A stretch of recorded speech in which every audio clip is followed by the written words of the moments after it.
And when it comes to getting older, you might be surprised to hear what some people might give up to stop the process. Take a look. What would you be willing to give to stop aging? While many people relate aging to wisdom, a new Harris Poll survey found more than half would be willing to give up their smartphone, internet, or even sex for a year if they could stop the aging process. Joining us this morning to talk about the concerns and challenges of aging are Bill Humphries, President and CEO of MERS North America, and stroke survivor Julie. Welcome to you both this morning. Thank you. So, Bill, let's start with you. What are really some of the main concerns people have with aging? So I think the big fear that the Harris poll showed was that pain is a big fear.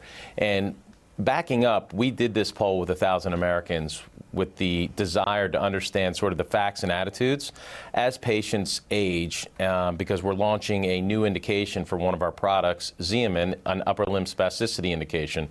That indication does come with a lot of debilitating pain and a change in the quality of life. What we were able to learn from the poll were a few things. I mean, you gave the punchline away, but a few other tidbits are this, that, baby boomers are more likely to note positive feelings towards getting older, while millennials really are mostly negative about getting older, and they really cite concerns about, receiving adequate medical care and also having independence, right, and maintaining their independence. And as you rightly noted, more than 50% of those respondents were willing to trade off the internet, their smartphone, or even sex for 1 year to stop the aging process altogether. So this is definitely on people's minds. It's pretty amazing what people will give up, I will say, and it made me think, what would I be willing to give up? I'd give my smartphone away for a year, sure. Now, you mentioned the medical industry and healthcare industry. How is that really evolving, and how are patients really going to benefit from that?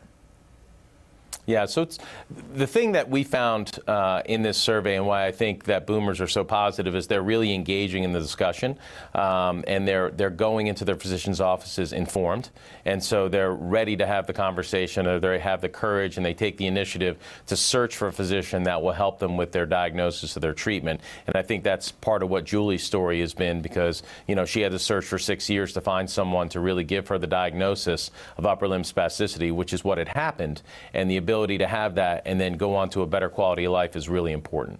Right. So, Julie, let's talk to you for a second and your personal story. You are a stroke survivor. So tell us about, how old were you when you had your stroke and how it has affected you? I had my stroke 16 years ago and I was 37 years old. It completely devastated my life. It changed it forever, life as I knew it.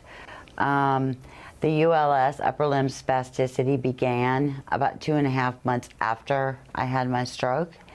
I didn't know that's what it was then. I just knew that I was in an incredible amount of pain, as if somebody had opened my arm and poured hot coffee or ice water down inside of there.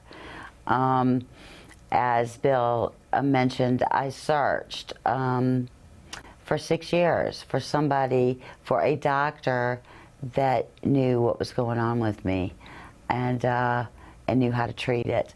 And I finally found a doctor that said, you have spasticity. And I'd never heard the word before. So we began treatment. He told me that he couldn't cure me, but he could make me better. And he did. He held up his end of the bargain. I have neuro injections every 3 months, and I can move my arm now. I still can't open my hand, but I can move my arm. And I think, Heather, that's our goal, is to get to that quality of life. And so, our goal is to try and have 54,000 patients with upper limb spasticity treated with Xeomin to really help change their quality of life so they can move their arm and get some of that quality of life back, whether they want to put their hair in a ponytail or they want to open a bottle of water, drive their car, open their car door, all the things that maybe we take for granted each and every day. We want to get back into these people's lives. And we've been partnering with the National Stroke Association and also a number of physicians, neurologists, physiatrists, to help patients get the treatment they need.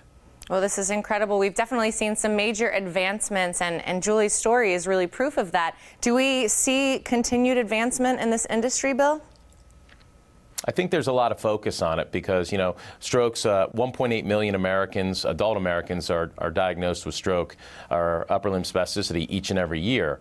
And so, you know, that's going to be only growing as the population and the baby boomer population moves into that older category. So we see more interest, you see more research and development done in this area, and you see more conversations, and that's where the magic is. It's patients and physicians having those rich conversations to make sure the quality of life is restored. Well, I couldn't agree more. Talking about it is the first step, but these advancements are pretty amazing to see. So one more time, Bill, where can we go for more information? So for information about our company, you can go to mertzusa.com. Information about Zeeman, you could go to zeeman.com. And for a great resource on stroke, you could go to the National Stroke Association. Incredible. Well, I want to thank you both so much for joining me this morning. Thank you. Now stay where you are. The Morning Blend, we'll be right back.